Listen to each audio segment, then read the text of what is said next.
A campanha já apresentou ao TSE, conforme determinação do ministro Alexandre de Moraes, presidente do TSE, no prazo que ele nos deu de 24 horas desde que protocolamos a inicial. A gente incluiu todas as mapas de mídia, todas as inserções que na nossa inicial a gente informou que haviam sido noticiadas as falhas. Então a campanha, dentro do prazo, protocolou ontem por volta das 18 horas, e o ministro Fábio Faria também se encontrou com o ministro Alexandre de Moraes para conversar sobre o tema. A auditoria de mídia é uma etapa importante do ecossistema publicitário. Então, os anunciantes, através das suas agências de publicidade, veiculam nos mais diversos meios, nas mais diversas mídias. Então, no caso da propaganda eleitoral, no caso que estamos discutindo nesse momento, nós temos dois anunciantes: a campanha do presidente Bolsonaro e a campanha do presidente descondenado. A campanha do presidente Bolsonaro começou a receber muitas reclamações de apoiadores que não estavam ouvindo ou recebendo as inserções das nossas campanhas de rádio.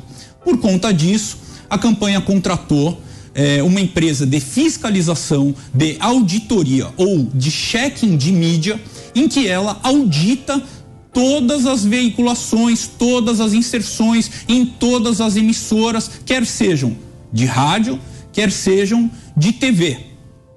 Como é que se dá essa metodologia, Tomé? Essa metodologia se dá no mesmo princípio do Shazam, aquele aplicativo que identifica a música. Ela compara o áudio de uma amostra ou com o áudio de um banco de dados com o áudio que a gente pega, que as emissoras estão veiculando. Então é um falso positivo ou um comparativo que chama de audio matching. Então toda vez que há a comparação perfeita entre a linha de áudio de um determinado período, a gente identifica aquela propaganda.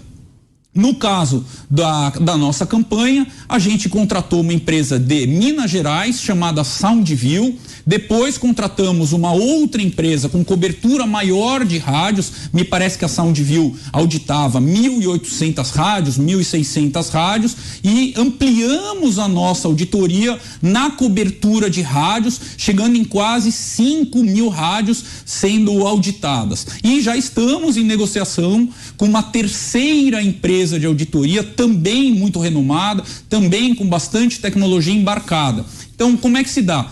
As campanhas, os anunciantes, no caso a campanha do PL e a campanha do PT, enviam para um pool, para um repositório, que é um espaço que o TSE abre, onde os materiais são enviados. Então as campanhas enviam diariamente, dentro do prazo legal, duas coisas: os mapas de mídia, que é o horário da veiculação, qual filme vai ser veiculado, a duração do filme, no caso do TSE sempre são de 30 segundos, e as peças publicitárias. Quando a gente envia as peças e os mapas de mídia, as campanhas recebem um recibo de envio. É um comprovante que a gente alimentou o pool, é um comprovante que a gente cumpriu o nosso papel. Então, as campanhas fazem o upload desses materiais para o pool e o material fica disponível para que todas as rádios cumpram a legislação eleitoral, que é a veiculação gratuita desse material. De fato, eu tenho larga experiência nesse tema. A gente é pioneiro no Brasil em auditoria de mídia. A gente criou justamente a auditoria de merchandising em televisão. As nomenclaturas de auditoria de merchandising em televisão foi a gente que criou. Auditoria de presença de celebridades em filmes publicitários, ranqueamento de cantores, ranqueamento de esportistas em campanhas que a gente divulga anualmente.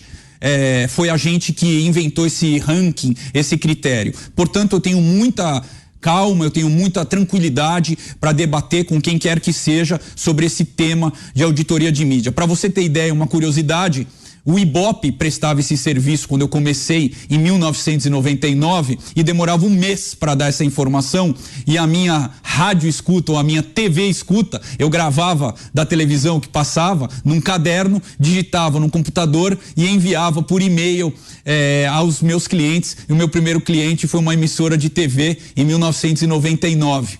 Então assim começou a minha trajetória nessa área, como se fosse uma TV escuta, e de fato assim começou. Depois eu embarquei tecnologia no meu software e depois foi se tornando, foi evoluindo, e eu passei a fornecer dados de auditoria, de pesquisa e planejamento de mídia para o mercado publicitário quase que inteiro. A gente dava esse dado D+1, então veiculações que eram veiculadas ontem, a gente distribuía aos clientes no dia seguinte. Quando o concorrente, que era o Ibope, demorava um mês, uma semana, 15 dias, ele veio retirando o atraso na entrega conforme ele se tornou não competitivo. Mas isso são águas de 22 anos atrás.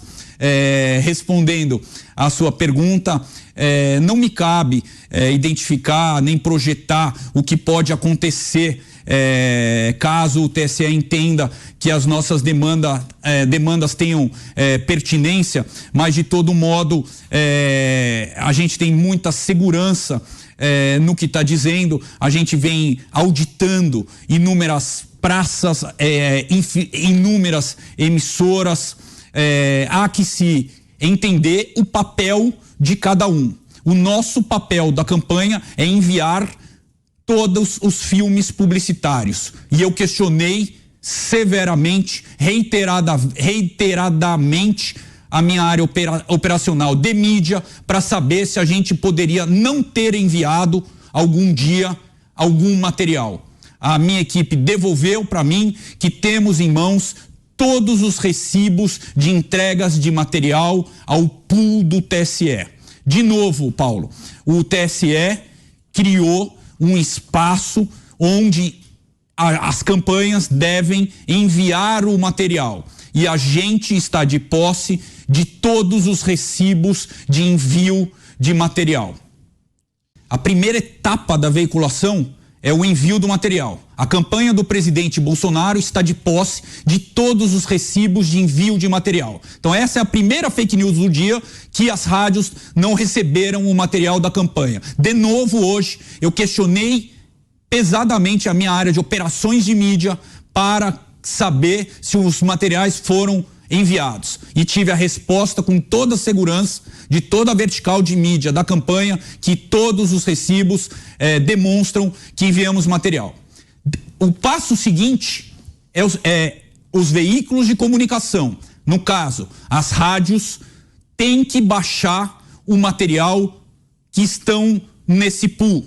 As rádios, todas, em cumprimento da legislação eleitoral, têm que baixar o material e incluir no seu espelho de programação. E isso é um dever das rádios, que recebem ou são compensadas tributariamente pelo horário que elas deixam de comercializar para veicular a programação eleitoral gratuita. Então, essa é a segunda etapa. A terceira etapa, após a veiculação, cabe às campanhas, que é fiscalizar e auditar se as inserções estão sendo veiculadas. É bom explicar e deixar claro de uma vez por todas. Não é atribuição do TSE fiscalizar veiculação. Esta atribuição pertence às campanhas. E a campanha do presidente Bolsonaro contratou duas e está em negociação com a terceira empresa de fiscalização publicitária, ou também conhecida como checking publicitário. Decisão judicial se cumpre, decisão judicial se recorre, decisão judicial se argumenta. Eu tenho muita convicção, eu tenho muita segurança na qualidade dos dados. As três empresas, as duas empresas e agora a terceira, juntar-se-ão com a experiência de inúmeros planejadores de mídia, e nós vamos buscar o recurso apropriado para esse processo. Poucos sabem que a gente sugeriu a contratação da primeira empresa, se eu não me engano, em princípio de setembro. A empresa Soundview, eu nem gostaria de revelar, mas não tenho por que não falar, foi contratada pela campanha no começo de setembro. Uma empresa moderna, uma empresa renomada, uma empresa que presta serviço para inúmeros cantores, para inúmeras rádios, para inúmeros anunciantes de Minas Gerais. Há 15, 20 dias atrás, ou há 10 dias atrás, a área de mídia da campanha achou por bem, depois de inúmeras reclamações de apoiadores, ampliar a cobertura das rádios, já que a Soundview tinha uma cobertura de aproximadamente 2.000 rádios, e aí contratamos essa empresa chamada Audience, que eu nem conhecia, e que ela tem uma cobertura de aproximadamente 5.000 rádios, com gravação integral delas 24/7. Está em andamento, dada a grandiosidade do problema e a relevância do tema, a gente está em andamento com a negociação de uma terceira empresa chamada Connect Mix, e essa empresa também presta serviços para cantores, para grupos musicais, para plataformas de música, para o ECAD, na auditagem de veiculação para fins de remuneração de direitos autorais. Então, respondendo objetivamente a pergunta, a gente teve contratação nas mais diversas etapas da campanha. Acho que a campanha, juntamente com o presidente, juntamente com o general Braga Neto, o candidato a vice na chapa, os coordenadores da campanha, senador Flávio Bolsonaro, e os demais membros que compõem o comitê de campanha, a área política, ministro Ciro Nogueira, ministro Fábio Faria, vão se reunir para ver que rumo tomar. Confesso que não ouvi em nenhum momento esse papo de adiamento de eleição desde que decolei de Brasília, até porque o presidente decolou às 6 horas da manhã para agendas em Minas Gerais, se eu não me engano, Minas Gerais, durante o dia. Então não conversei com o presidente sobre esse tema ao longo do dia de hoje. Técnico e denso, que é uma ótima oportunidade para a gente explicar. A transmissão de rádio pode se dar de duas maneiras: pelo ar, quando você recebe o sinal do rádio, no radinho de pilha, no carro, na sua casa, ou logado pelo streaming no computador, no seu celular, no tablet, por aplicativo ou no mobile. A auditoria de mídia pode ter como fonte de sinal o ar, e aí ela espeta um computador para capturar o sinal do ar, ou ela espeta um computador no streaming da rádio. Então esta é uma confusão que pouca gente conhece. Nós estamos falando de forma de transmissão do sinal, que pode ser igual ao sinal e o sinal pode ser diferente. Então, no caso da nossa auditagem, a gente espetou nas duas formas. Então, não é correto dizer que a nossa empresa contratada audita da forma A ou da forma B. Até porque a gente cruzou as duas formas de sinal, de transmissão de sinal, e elas deram como resultado muito similares. Roberto? A gente, dado o alto volume de inserções, o alto volume de emissoras, a nossa equipe foi virando noites, foi reconstruindo e cruzando os dados dos fornecedores diversos, das formas de transmissão diversas, e foi cruzando e comparando todos os dados. Então, por essa razão, dado o tamanho do trabalho braçal, a gente está compilando e resultando região a região. Então, a nossa primeira ação, a gente reportou Norte e Nordeste, e aquele meu tweet de 4h30, 5 horas, 5h30, foi a primeira compilação que eu recebi referente a Minas Gerais, onde, estranhamente ou da mesma forma de padrão, dá uma diferença de aproximadamente 19% a menos de inserções para a candidatura do presidente Bolsonaro. Então, seria leviano de prever qualquer comportamento futuro, até porque a matéria é uma matéria bastante densa e demanda bastante entendimento sobre o tema. Eu custo a acreditar que os técnicos dos TSE entendam a metodologia da empresa fiscalizadora, todas as metodologias e modos de transmissão da radiodifusão, até porque entre surgir o tema e ele decidir, levou pouco mais de 24 horas. Então, não posso precipitar, seria leviano da minha parte em prever qualquer decisão futura do ministro por conta de uma conversa que ele teve com o ministro Fábio Faria.